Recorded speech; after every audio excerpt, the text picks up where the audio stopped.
Technology has driven our world to a drastic state of vulnerability. With the proliferation of government and corporate surveillance, personal information is targeted and tracked with unimaginable reach.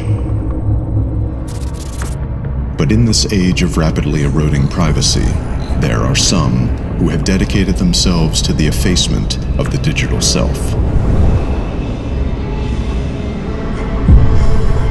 They are the self-appointed guardians of internet morality, executing aggressive campaigns for social justice by the power of the crowd.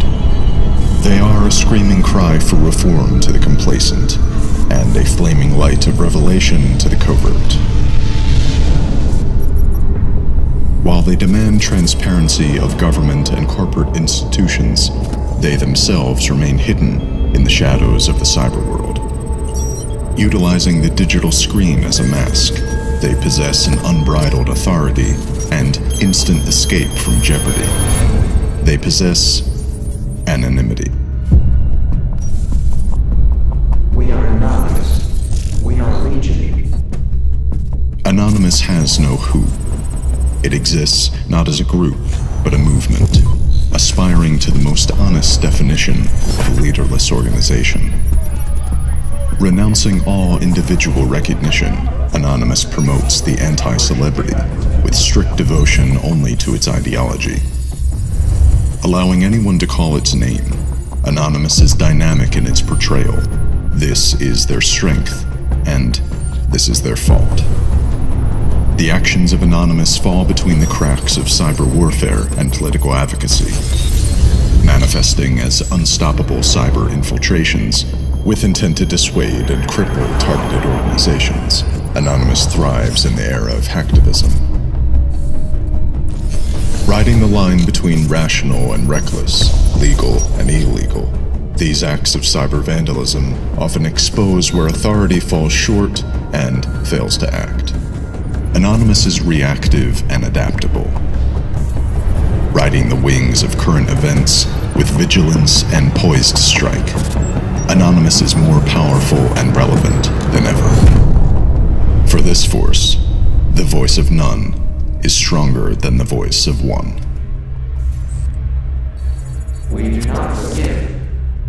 We do not forget. Expect us.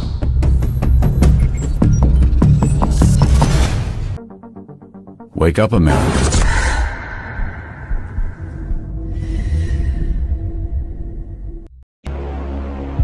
First, they came for the writers.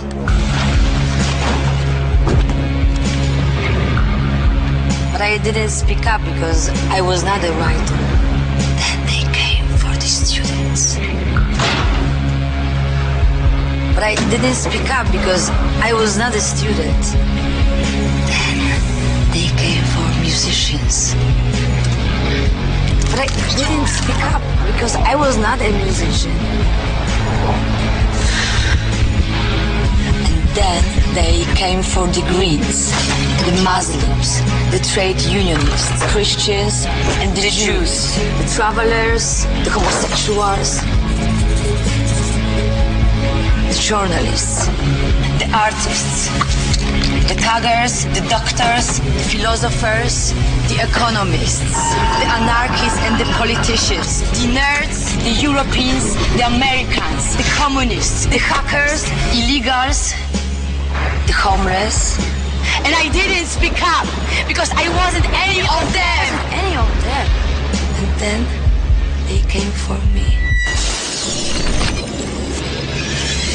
To all citizens of the world, we are anonymous. We will never forget. We will never forgive. On November 1, 2016, Hillary and Bill Clinton and their entourage of assistants effected a civilian coup.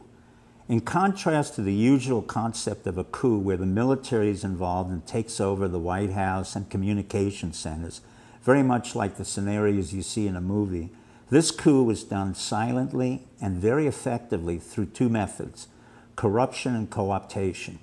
The Clintons have been involved in co-opting our White House, our judiciary, our CIA, our Federal Bureau of Investigation, our Attorney General, Loretta Lynch, and our Director of the FBI, James Comey, for some time now.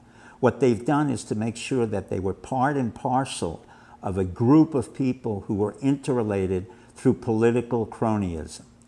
However, in order to stop this coup, we in the intelligence community and others involved have informally gotten together, and with their permission, I am beginning to announce that we've initiated a counter-coup through Julian Assange and WikiLeaks. What has happened in effect when Comey had to open up the case of Hillary Clinton and discuss the emails that were involved with the Anthony Weiner case, it was not the case itself that was as important as the fact that this was the entree for many of us in the counter-coup to say to the administration, we have your number. Not only do we have your number, we're going to stop you from making Hillary the President of the United States. And at the same time, we will convict and indict the President of the United States, Loretta Lynch, and many others who were involved in the cover-up of the massive corruption that occurred under the Clinton Foundation. Now, in both cases, their coup was silent, and our counter-coup was silent, and it was all transgressed or occurred on the internet. And this is probably the first time in the history of any country where a coup was initiated through the internet and a counter-coup was initiated through the internet. I am just a small part of something far bigger than myself. It was the brave men and women who were in the FBI, the CIA, the Director of Intelligence, the military intelligence, and men and women in 15 other intelligence organizations who were sick and tired of seeing this corruption in the White House, in the Justice Department, and in the intelligence system. And we decided that there was something we had to do in order to save the Republic. So we initiated a counter-coup through Julian Assange, who's been very brave and really quite formidable in his ability to come forth and provide all the necessary emails that we gave to him in order to undermine Hillary and Bill Clinton. Again, America, we're going through a major, major transition and, quite frankly, a second American Revolution. We do not have guns, we do not have weapons, we do not intend to kill anybody, we do not intend to harm anybody. But we, the American public, and those of us who serve as veterans and in the intelligence service like myself, will stop the Clintons from assuming power that they don't deserve. At the same time, we will make certain that Obama leaves without any trail of a pardon or any other act of treason. In effect, we want a peaceful transition in this great American Republic. I bring you this news, and I want you to understand what has happened. A moment of history is occurring right now in front of us, and I'm proud to explain it to you. I've just talked to you about the ongoing coup and counter-coup that is being initiated by the Clintons on the one hand, and counter-coup by the FBI, the New York Police Department, and other branches of our intelligence community. The important part to remember is also that not all the information has come out with regards to Weiner and his sexting to a 15-year-old North Carolina teenager. The real issue underlying a lot of Bill Clinton's nefarious activities as well as Hillary Clinton's sexual activities is the fact that we know that both of them have been a major part and participant of what's called the Lolita Express, which is a plane owned by Mr. Jeff Epstein, a wealthy multimillionaire who flies down to the Bahamas and allows Bill Clinton and Hillary to engage in sex with minors. That is called pedophilia.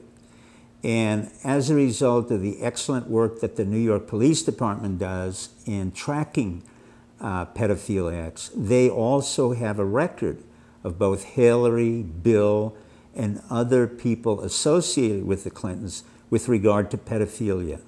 So not only will she be charged with obstruction of justice, with lying to a prosecutor in the FBI, she will also be charged with pedophilia, sex with minors, and other assorted issues. Bill might be brought up again on certain charges because those charges still relate to American crime and prosecutorial issues.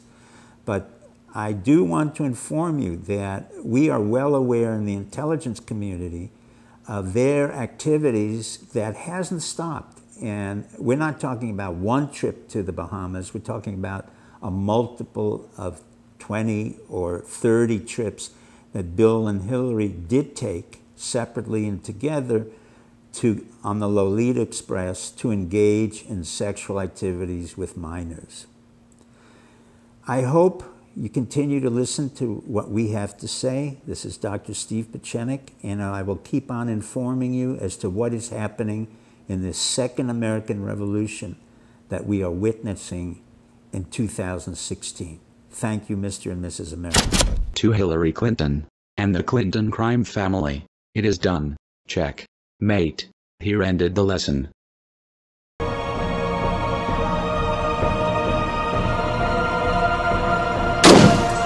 Ideas are bulletproof.